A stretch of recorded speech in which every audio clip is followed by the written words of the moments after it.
Morning, ladies and gentlemen. Welcome to Ecobuild and to the Green Infrastructure Seminar sessions. Mobile phones to silent, please. And as far as I know, no fire drills expected. First of all, I'd like to thank ACO for sponsoring the seminars, and a big thanks especially to Sue James, who's over there, who's been responsible for organising them all. My name is Ian Phillips. I'm your chair for this opening session. I'm Vice President of the Landscape Institute. I am also a planner. It's a bit like going to Alcoholics Anonymous, isn't it? I am a planner. And I've spent much of my career trying to link up landscape with planning, make them work better together. Amongst other things, I serve on the South Downs National Park Authority, where we're taking a very supportive approach to developing green infrastructure in our emerging local plan. That's due for submission in September. You'll be hearing more about that from one of our speakers, Andrew Lee, in a moment. Green infrastructure. It's been around as a concept since the late 1980s, and yet it still remains a very misunderstood term, often being used simply to describe green space. So we need to be quite clear that it's a lot more than that. Well over 100 years ago, Mark Twain advised, buy land. They're not making any more of it. GI is about making the best use of land and the natural capital that it embraces. It's about harnessing the potential of this to provide a whole range of products and services that meet our needs and give us comfort. It's about recognizing the very real value of these ecosystem services, such as food, fiber, and fuel, but also, crucially, elements such as biodiversity, clean air, managed water, and productive soils. And of course, we tend to take many of those intangible services rather for granted until they stop working for us properly. So when green infrastructure is well planned, designed, and managed, it can deliver many of those functions and more, and all at the same time. So I'll take my cue from our Prime Minister's Brexit-based approach to definitions. Green infrastructure means infrastructure that is green. And it's both in policy and development management. The planning system has a key role to play in delivering this alongside what is more often understood as conventional infrastructure.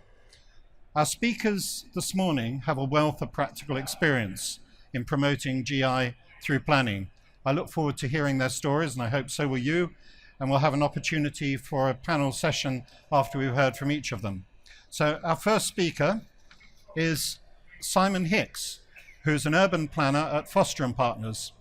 He's worked throughout the world on a broad range of topics, including urban growth studies, strategies for new transport infrastructure, a new civic centre and public realm, and engaging vulnerable communities in the design of their urban environment.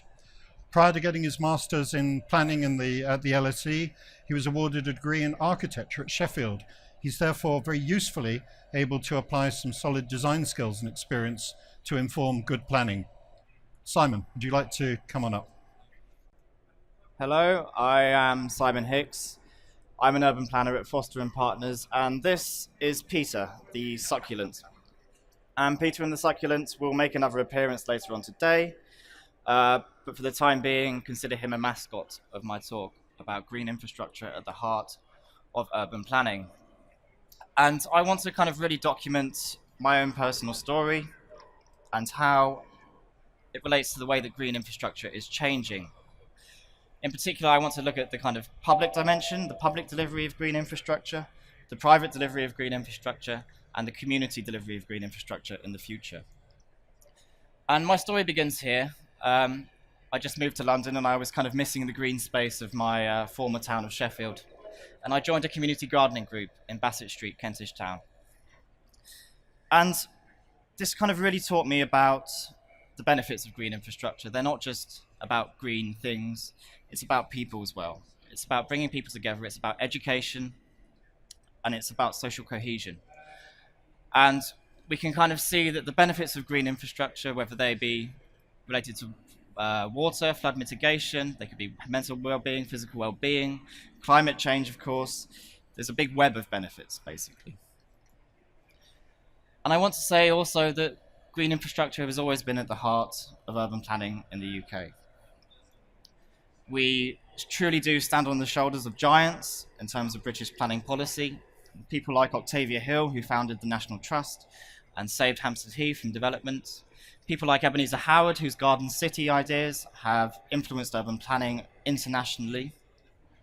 And we still continue to provide green infrastructure to this day in cities like London.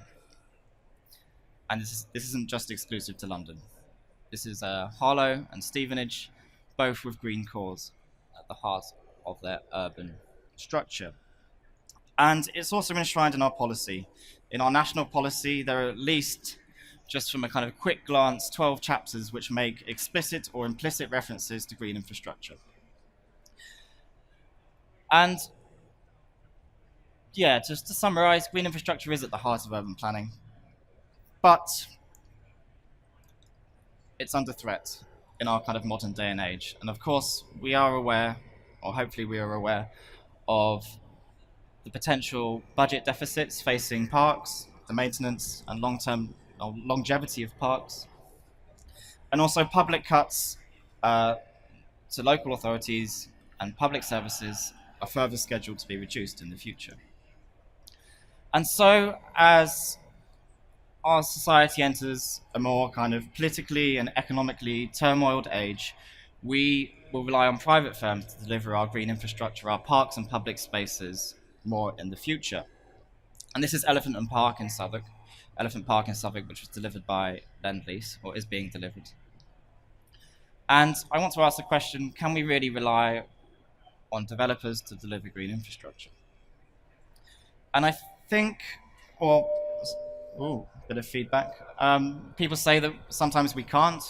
Private firms or privately owned, publicly accessible land diminishes our rights as humans. We can't protest in this land. We're very controlled in the ways we act, and it's becoming over-consumerized. But if we take a step back and we look at some of the successful public spaces in London, such as Vauxhall Pleasure Gardens, this was originally a private venture, a kind of retreat for a recreational retreat for the kind of adventurous Victorians. And it's not just in the kind of part of history. To this day, we have privately owned land, such as this development at More London, Potter's Fields, which is held in a non-for-profit trust and is delivering public services and acting as positive social green infrastructure, which is publicly accessible, though it's privately held. And just to give us a quick idea of what the difference is between privately delivered green infrastructure and publicly delivered green infrastructure are. This was a study conducted by Ecologic in 2011, and it documents how green infrastructure is provided, or the objectives, comparing public bodies and private bodies in orange in this diagram, how the objectives change between the different bodies. And we see that private firms prefer human well-being. They like to provide services that directly affect humans and are in some ways profitable. Whereas relatively public bodies prioritize things like water management and climate change, where the benefits are felt over a much large sphere of geography. And one problem with the private development model, and indeed the public development model in some cases, is that green infrastructure operates over an incredibly long time scale. And just taking green roofs as an example, though this isn't necessarily exclusive to green roofs, we see that there's higher capital costs. You often pay up to double or over double for a green roof. And though they provide benefits, extending the lifespan of a roof by 60 years, for example, or actually providing long-term cost savings relative to standard roofs of 50 to 60%, it takes at least 8 to 21 years, often longer, before the benefits break even. And those benefits include insulation, the cost of not replacing a roof, the value of kind of cooling, and etc. And this is a graph by Savills, and it shows that when developers are developing land, there's an initial uplift of value, a regeneration uplift, which is brought about by improving a space, improving a development, improving a site. But then later on, as the area becomes popular, as shops start to come into an area, as people start to flock into an area, we get a second uplift called the placemaking uplift. And in terms of green infrastructure, this can equally be applied. It's literally planting trees and the time it takes for them to provide shade on a street. And the second thing I want to talk about is that the impacts of green infrastructure are widely dispersed across a whole range of different benefits. And secondly, widely dispersed across geographies. And if we take Peter again and we imagine him as an audience, planting him on a roof, and we imagine the water that kind of flows onto this roof and flows through Peter into the Camden Canal, into Limehouse, across the Thames, and into the Thames estuary, we as an audience can imagine easily that the benefits of green infrastructure are felt over a very wide geography. But this is not necessarily the case, and that's the kind of sphere of influence that one plant can have. As small as it is, one plant on a roof in Camden could have essentially affects the entire floodplain for the Thames Gateway. And relative to grey infrastructure, which is very easy to measure the benefits, a road benefits two populations travelling from A to B. Green infrastructure is dispersed across a huge geography, especially with things like climate change, flood mitigation. And perhaps my most important point of this talk is that the gaps in the longevity of green infrastructure and the kind of dispersal of the benefits of green infrastructure are up to the public to kind of make the case for. Especially as kind of public funding cuts or funding cuts to the public sector take place, the role of the public in the planning system is ever more crucial. In short, we can imagine that Peter provides benefits, not just for a house or for a borough or for necessarily like a flood zone. Peter actually, provides benefits for the whole world in some degrees. And if we make enough plants, we have the imagination to see that green infrastructure benefits everyone, whereas the planning system and development models don't necessarily do. And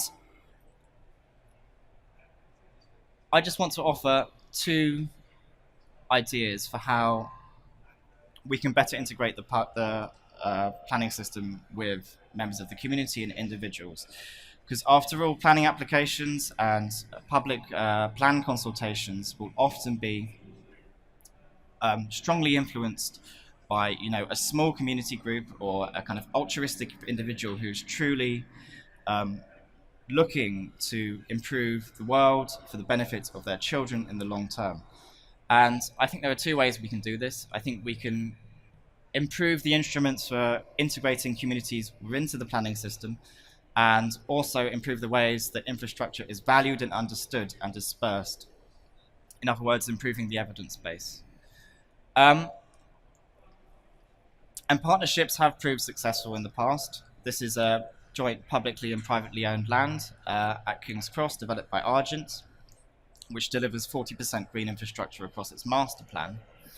But I think what's really exciting is how emerging technologies are beginning to improve green infrastructure partnership capabilities. And this isn't perhaps a particularly nice rendering, but the idea is incredibly exciting. It's called Peckham Coal Line, and it's a project in my hometown of Peckham. And the idea is to build a kind of high line type linear park across an old railway line. And this is actually funded by civic crowdfunding through a platform called Space Hive as part of the Mayor's crowdfunding campaign. And we can easily see the backers in the Space Hive platform. They're readily available. We can see that Southwark Council, the Mayor of London, public bodies have donated a large pot of money.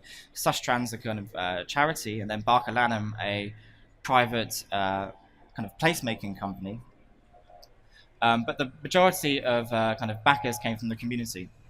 And it's kind of mechanisms like this, using digital infrastructure, which will actually assist communities in getting involved in the development process and planning process in the future. And it's actually also incredibly transparent. And we can see exactly where money is being spent and how it's being spent, and improving accountability. And secondly, I'd also, on the kind of technological wave, like to discuss how emerging technologies are improving the way our access to evidence and the way that evidence is dispersed. Because evidence for green infrastructure at the moment looks a bit like this. This is a cost-benefit analysis. And obviously, well, I don't think I need to say much more about the kind of dispersal ability of this document. But we are beginning to see kind of signs of hope about how we can use technology to improve the way that green infrastructure is being promoted and is being publicized. This is a project by Living Roofs in the Mayor's Office about documenting where green roofs are happening. This is a project by Greater Manchester Council and the Cabinet Office, giving a readily available interactive map about where green infrastructure is taking place and other forms of infrastructure. And then this one is particularly exciting because it goes beyond just documenting where green infrastructure is being built and begins to give us an idea for where green infrastructure should be built. And it looks at kind of factors. It's by the Nature Conservancy, and it looks at factors such as climate and pollution levels, and gives us an idea on an international scale where investment in trees is the most beneficial thing. But at the end, it all comes back to people. And it comes back to improving the way that people have access to evidence, improving the way that they can engage with the planning and development processes in this kind of age where the public sector is slowly kind of being diminished in its influence and the private sector is increasing. It comes back to people and how they relate to the planning, urban planning. And just as a kind of, on a final note, I'd really like to kind of reiterate that this is where a lot of kind of planning, or at least influence on the planning system, happens. It's kind of people drinking tea round a kind of table in a town hall, talking about, where they want kind of Peter in their neighbourhood. And this, in my mind, is where we should be focusing the future on planning. Thank you very much. Thank you very much, Simon. I'm sure you will all agree that was a magnificent performance by Peter, especially as his lovely assistant. Our next speaker is a colleague of mine from the South Downs National Park Authority, Andrew Lee. He's had an interesting career. Following his role as Chief Executive of the Sussex Wildlife Trust, he went on to become Chief Executive of the Sustainable Development Commission, the government's independent watchdog and policy advisor on sustainable development, until it was shut down in 2011. He moved on to join the South Downs, where he's now the Director of Countryside Policy and Management. Now, Andrew's job, I think, is really quite enviable, because not only does he deal with the emerging management of a landscape in a beautiful part of the world, he also gets to liaise with a lot of the landowners, many of whom are increasingly responding to climate change by turning to wine production. And he can also go off-roading across the Downs with his very capable and enthusiastic ranger teams and their Go Anywhere Land Rovers. Andrew's experience has given him a very deep understanding of how environmental change can and should be managed so that it is genuinely sustainable. His role in the South Downs is putting that into practice on a sub-regional scale, and he's going to be giving us some insight on this in his talk on a plan for green infrastructure, breaking new ground. Over to you, Andrew. Thank you very much, Ian, for that wonderful introduction. I'm going to take you to a slightly different place, I think, and what I want to do is show maybe how we can connect the urban side of green infrastructure with the wider landscape, which you talked about a bit as well, Simon. So that's what I'm going to try and do in the next few minutes. So, got some slides there. Next one. Okay. Thank you. So that's what I want to try and cover in the next few minutes. Firstly, a little bit of introduction to what is actually a very different kind of national park. Talk about the policy context for the work we're doing on green infrastructure. Look a little bit at the evidence base, which we heard a bit about before. the GI framework itself that we're developing, and then I want to give you a case study based on my hometown of Petersfield and bring it all down locally as well. So first of all, in terms of what sort of national park we're talking about, this is 100 miles of prime real estate in the south of England, running from Winchester to Eastbourne, fantastically diverse landscapes, cultural heritage, and amazingly inspirational and accessible place with its chalk grassland and its woodlands and its heathlands and its river valleys. But unlike some national parks, it's a very heavily populated and a very busy place. This infographic gives you some idea of the sorts of dimensions, if you like, of the national park other than the geography. So you'll notice from this, 112, it's now 115,000 residents. That's off the scale more than any other national park in Britain. That's living inside the park, including 4 market towns and 183 parishes. Anyone who's tried to get 2 parishes to agree on anything, imagine trying to get 183 to agree. Sorry, I'm getting feedback there. So it's in a hugely busy place and populated place, but also it has 2 million people living within 5 kilometres of the boundary, particularly in the southern coastal towns like Brighton and Worthing. So that brings enormous potential in terms of engaging people with the environment and landscape and the benefits that brings. But of course it also brings huge pressures as well that we have to manage. So that's the sort of context we're working in. So from day one, green infrastructure, natural capital, ecosystem services were very important to us as we developed our new national park plan.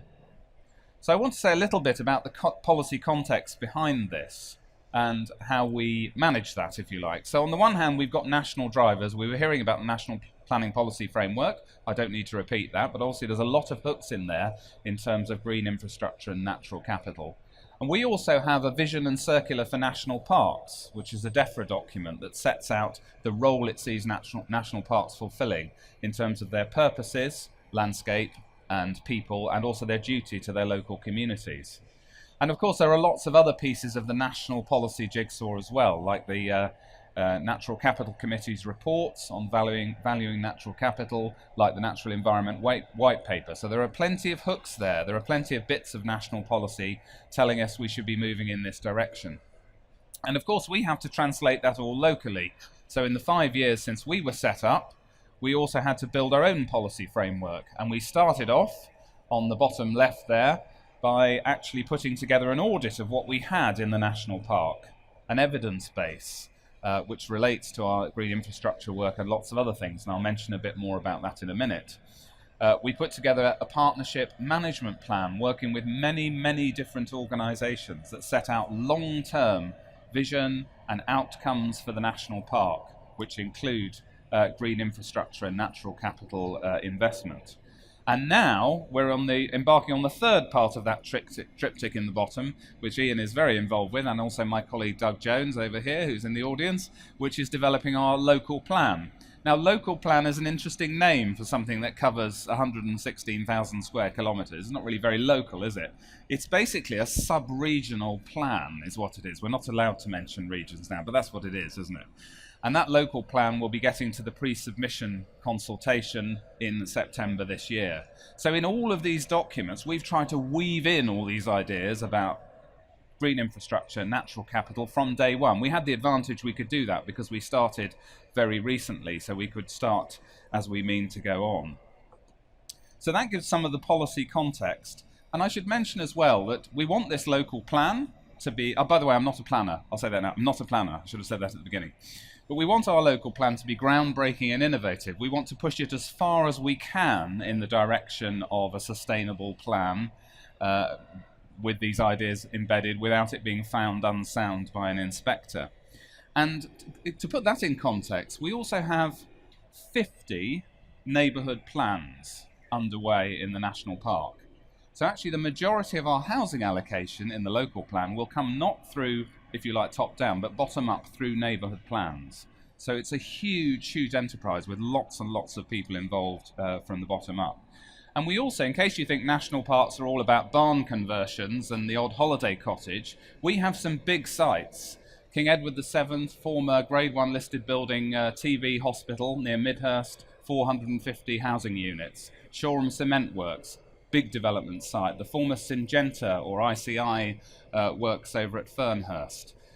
We do have some substantive major developments, North Street Quarter in Lewes, over 400 units, that we have to grapple with. So this isn't just theory for us, it's actually about getting the big developments right in the context of a national park as well. So in terms of evidence, we gathered together the evidence we had when we started the national park, but obviously there's a lot of gaps in that evidence, and you need new types of evidence for this kind of local plan and this kind of green infrastructure work. I'll give you a couple of examples. You were talking about the accessibility of evidence earlier. One of the pieces of work we've developed is called Viewshed, and basically this provides a systematic analytical basis for looking at landscape and looking at views. And this was one of our special qualities in the national park, is the inspirational landscapes and the views of those. So this allows you to get down and dirty. This is looking at Winchester, looking east across the South Downs National Park, and actually gets down to the basics of what are those views? What is that landscape character, and how would it be impacted by different types of development? So this now goes in the local plan evidence base, and kind of slightly different type of evidence to housing market assessments, for example. Another example is looking at ecosystem services, and we've done some work using a national tool being developed by partners in wildlife trusts and elsewhere, and this map shows pollination services in the national park. Sorry, it's a little bit small, probably looks a bit fuzzy from the back.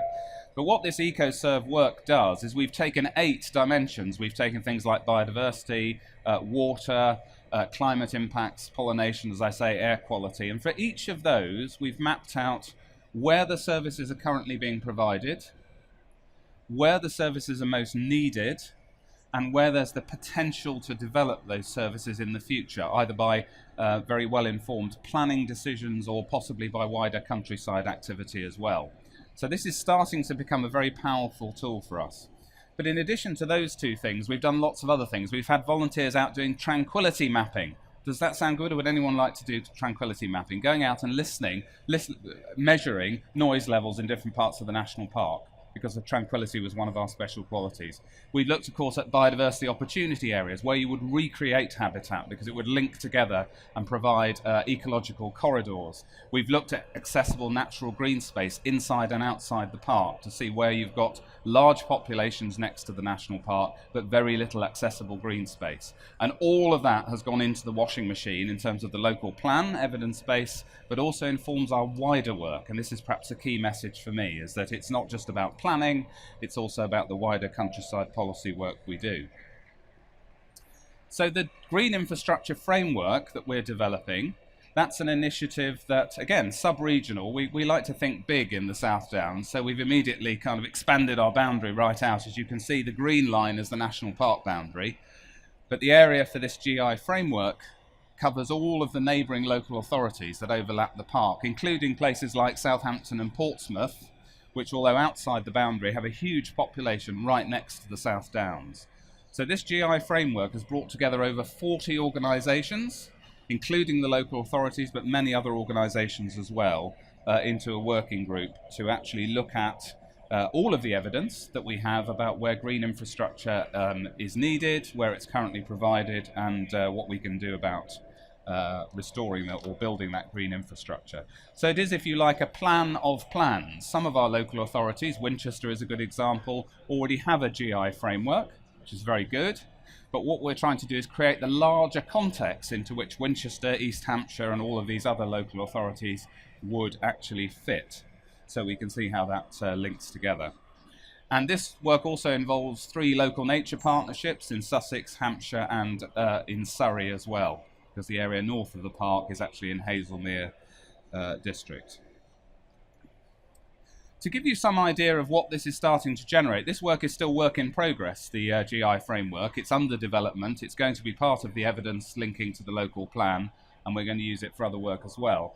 But one of the things we've done is take all those parameters, all those factors I was talking about, and look at where are the opportunity areas where we know there's a real need for green infrastructure, which would benefit large populations who would be nearby, and therefore it will be accessible to them, and that would deliver the sort of ecosystem services that we were talking about. So this map gives you some idea of what's emerging for that. This isn't complete by any means at all, but you can see there are particular areas, river corridors, river catchments along the chalk, this heathland area up towards Surrey, where we think there are huge opportunities to be building green infrastructure in the wider landscape, linking to our planning work in more urban areas.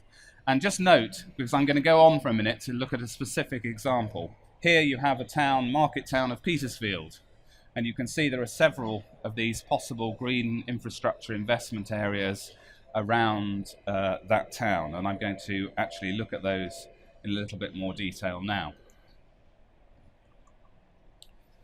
So Petersfield is a market town of 15,000 people, and it sits within an astonishingly beautiful and diverse landscape. That's the view from Shoulder of Mutton Hill, which has a memorial to Edward Thomas, the author who was killed in the First World War. And you're looking back there across part of the Weald and over to the ridge of the chalk, the South Downs, looking east ultimately towards Brighton. So set in a fabulous landscape, busy, bustling market town, lots of commuters, lots of economic activity. Now, the work in terms of the local plan has been done through a neighbourhood plan. That's taken 2.5 years, and that neighbourhood plan has built in the whole idea of a GI network for the town right from the day one. So you can see some of the planning work here, but ecological corridors linking rivers into the tributaries that come through the town, green space, that's been part of that work. And I should say that the neighbourhood plan, the task they had was to allocate 700 houses. So this was a real nitty-gritty process with some really tough talking locally about where those houses should go and the impacts of putting the development in different places, which resulted eventually in consensus. You're round the table with the plant in the middle, they got there. There are 8,000 trees. They surveyed them using the iTree methodology in Petersfield. They've all been mapped now, so everybody knows where they are, what benefits they provide and what they might do about them. So within the town itself, using mechanisms like the DM process in terms of the standards we require for planning applications, the conditions we apply to those developments, Section 106, and of course SIL, which will be big for us. SIL will probably generate £3 million a year for the National Park Authority. We want some of that money to go back and be invested in green infrastructure. We can use all those mechanisms within the town, in this case Petersfield, and we're doing the same thing in places like Lewes. But we can also look at the opportunity for developing green infrastructure in the wider landscape. So all of these photographs are taken within a few miles of that town. We have a river where we've got farmers working together in a cluster with a water company who wants to invest in different land management and improve the river to improve the water quality because it's cheaper than trying to fix the problem afterwards. We've got Heritage Lottery Fund money for partners to work together to restore heathland, but also produce biofuels, which could supply the heating for Borden and White Hill development just outside the national park. We've got lots of work going on the chalk downlands with groups of farmers and also groups of foresters working together. So the advantage for us, the opportunity for us as a national park, is to link the planning process for the more urban parts of the park and the settlements with our wider countryside policy work and start looking at mechanisms like the new agri-environment policy for for England, which will come forward after Brexit. And we would like to be actually helping to influence and design that scheme, working with farmers and landowners. But to link those farmers and landowners with what's going on in the town, bring the green fingers into the town, bring the green corridors out into the wider landscape. So this is the opportunity we have, and that's what we're trying to maximise at the moment. That final slide is an attempt to summarise what I'm talking about. The National Park Authority is a broker and a facilitator, but also as a planning authority. So with some real hard levers, but also a lot of influence and convening power, bringing together the beneficiaries from green infrastructure, from natural capital, from ecosystem services, with the providers of those services, who are largely the land managers or the developers in the case of the towns, who can actually deliver those services by the way they manage the land they have responsibility for. So that's the big opportunity for us. That's what we're working on through the local plan and through our wider countryside policy. And I think I've probably used up my time, Ian, so I'm going to leave it there. Question? Thank you so much, Andrew. Inspirational stuff. And I think if there's one very simple message that's coming through from that is that the South Downs National Park is not your average run-of-the-mill national park. It's in a position to start doing some really exciting things in beginning to combine town and country on a landscape-led basis. And I think those of you who are interested in this topic, and I assume you are because you're here, would be well advised to keep an eye on the developments and the prevention of developments as well in the national park in the near future. We now have a double act as a finale, representing Islington Council, which is at the forefront of policy development in terms of viability in planning, having established the London Borough Viability Group, and Islington is also the first planning authority in the country to adopt a development viability supplementary planning document, which received a highly commended prize in the Planning Awards. The first speaker of the two you're going to see is Eloise Lobsey, who is a policy planner with Islington Council, and she leads on sustainability issues, including climate change, energy, resources, and GI. She has a background in environmental science and planning in Australia, and is actively involved in London-wide groups promoting urban sustainability, including the Trees and Design Action Group and its forthcoming publication, Trees, Planning and Development, A Guide for Delivery, and she's on the working group for that. She's going to be followed on, and I think there's going to be a very seamless transition here, I've been promised, fingers crossed, by Ching, who's a planning and development surveyor and joined Islington Council's planning policy team in 2013. He specialises in financial viability assessments, both for policy development and site-specific applications. And Ricky is directly involved in the determination process for major planning applications, the negotiation of Section 106 agreements, and formulating financial models for scenario testing. Eloise and Ricky's presentation is on the important issue of viability for support to support GI. And as with so many other things, the key to getting GI moving forward is to follow the money. Eloise and Ricky are going to show us how. So yeah, Ricky and I are going to talk you through how planning, or whether it can or not, planning viability support green infrastructure. Sorry, is that loud enough? Yeah? Okay, so we know there's two main ways that green infrastructure can be integrated into the built environment.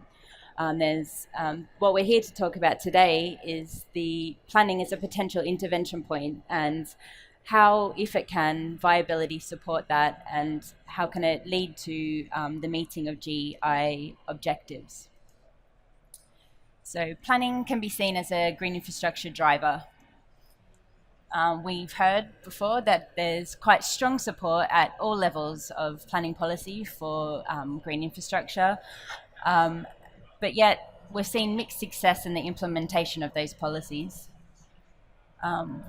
Widely from our experience, policies tend to be focused on the maximisation of green infrastructure, and this is done on a sort of opportunistic site-by-site basis. There are also lots of policy tensions within our local plans, whether that be anything that involves take on land, so whether it be maximising floor space or space for trees. There's plenty of conflicts there that aren't generally resolved within the plans themselves. And we've seen that many of the big wins for green infrastructure seem to be on sites where developers integrate the provision of green infrastructure within their business models. So where, for example, a developer is a landowner as well, and they're looking at the long-term benefits, or they're taking a longer-term view so that their sales values reflect the uplift from sort of place-making premiums. Ultimately, what we tend to find in most instances for at planning application stage is the leftover space is what is given to green infrastructure. So how would this work more idealistically? We would take much more of a strategic approach to green infrastructure. We'd use spatial policies, not just thematic policies. and site allocations to really sort of knuckle down to the strategic important sites that we want to deliver green infrastructure on. Policies need to learn to resolve them, that there needs to be more thought gone into how to resolve the different tensions of planning policies. And we need to find a way to secure the physical space for green infrastructure. So whether that be using some kind of metric that will be then used by a developer in the future when they're looking at buying a site, how much development they can bring forward on that site will be informed by metrics as to how much space they need to leave for green infrastructure. And then we would continue to look, once we've secured that space, on a site-by-site basis, work with developers to ensure that green infrastructure is integrated in the best possible way. Over to Nikki. Right, so I'm going to dive straight into development viability. So the first question you'd ask is, what is development viability? And the best starting point, obviously, would be national policy. So what, amongst other things, what do developments need to provide? They need to provide a competitive return to a willing landowner and a willing developer. So two components there, the willing landowner and also the willing developer. Planning practice guidance goes slightly further. So in other words, a scheme is viable if its value exceeds its costs. So in other words, it washes its own face. And green infrastructure is relevant here because green infrastructure potentially has the impacts on value and costs. So 4 components: developer, landowner, values, and costs. So is there methodology or some sort of method that we can use to work this out? And yes, of course there is. And that's through a residual land valuation. So from the title, you can see it's a residual, what's left over from a sum. So I've got quite an interesting slide next, and it has the potential to summarize everything you need to know in one slide. I've actually borrowed it from my lecturer, and he's got this rule: a presentation on viability is never complete without something like this. So for your full experience of a real estate lecture, so hopefully this is exactly what you're expecting on the first day in the morning of Ecobuild. A very simple formula showing what residual calculation is. It's actually a lot more straightforward than this. So I'm going to break it down for you. So residual valuation has a very basic calculation. You start with a gross development value. So that's all the money coming into the scheme. For example, the completed flats, the completed homes, commercial rents, or even car parking spaces. And then you take away the development costs. So the cost to build it, marketing fees, legal fees, and so on. And included in that would be planning obligations. So potentially that could mean green infrastructure costs. I remember when I mentioned planning national policy has a requirement to meet for willing developer. This is where we include a proportion of that figure for developer profit. So usually 10 or 20% on values and costs. So if that figure comes to a positive value, you've got a viable development. So you've met the first criteria, you've met the requirements of the developer. But the next point is also a willing landowner to incentivize the land. So we need to think about them as well. So the next part of this, applying policy and the residual calculation, is thinking about what would incentivize a landowner to come forward with their land. And we do this by comparing the residual calculation that we did to a land value benchmark. What would incentivize the landowner? If the residual is higher, then obviously it's viable. If it's not, it's unviable. So there's quite a few methods of valuing what a landowner requirement would be. And one of the methods would be for an existing use value approach.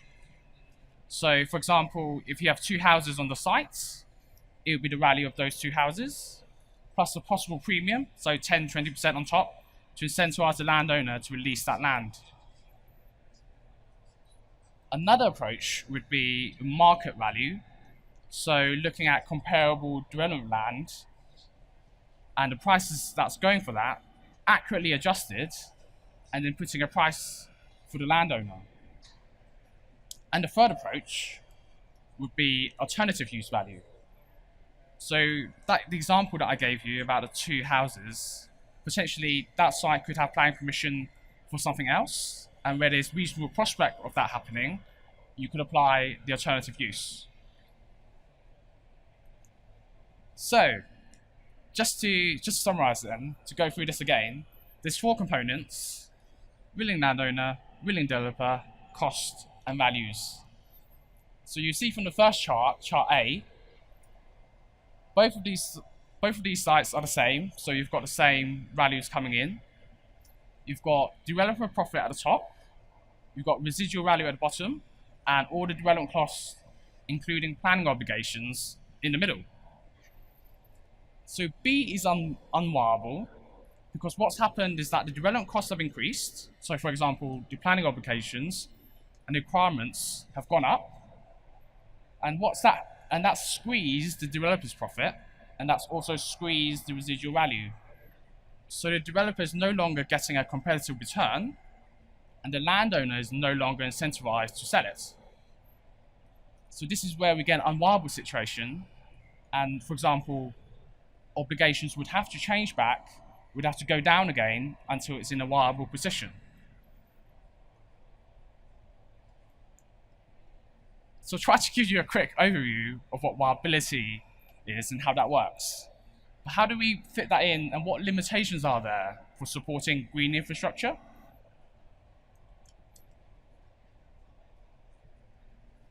So a lot of what we're looking at is values and costs. Potentially, the accuracy, estimating sales values at the beginning of a development is always problematic.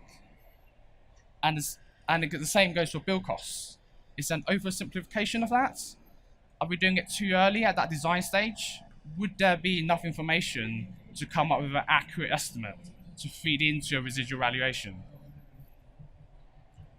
And the second point, I think is quite important, is that we're focusing on market-orientated benefits. So, for example, a reduction in air pollution would have lots of benefits, but it doesn't impact on the two parties, which is the developer and the landowner. And the third point is that planning policy requires us to look at present-day values.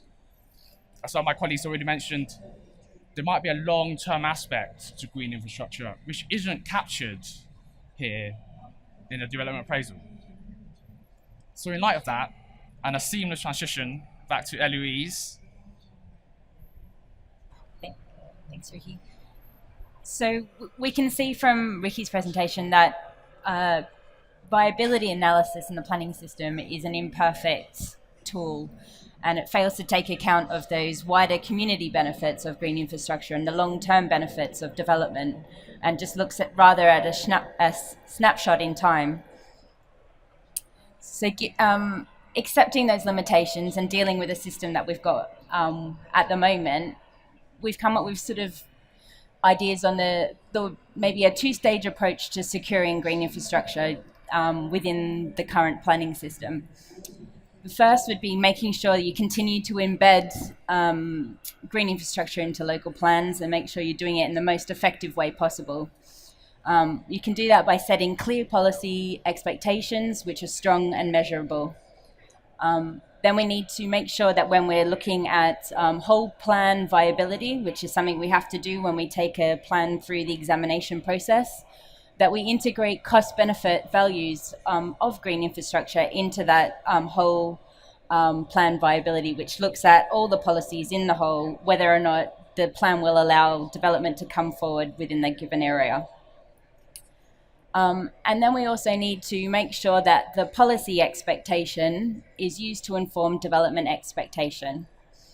So that means that a developer considers what we want in terms of green infrastructure when they're purchasing land.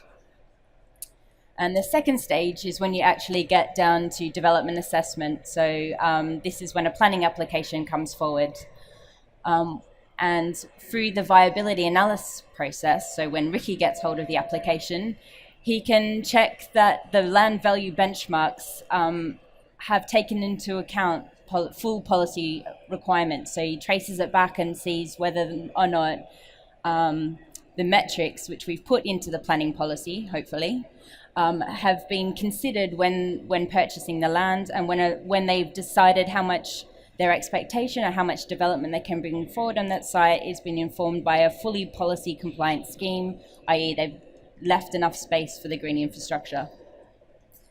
And then there's one other tool for us to use, and that is to obtain accurate build cost benchmarks to feed into that analysis. So when often we see that like the benchmarks that are being used at the moment are 10 to 15 years old and are just used like an indexation process to bring them up to current day. We know that they're not probably reflective of the current build cost really, and I guess that's one way that the industry could help us more accurately test viability of green infrastructure is by to have that new and robust data that we could input into viability testing. So that's our presentation. Thanks.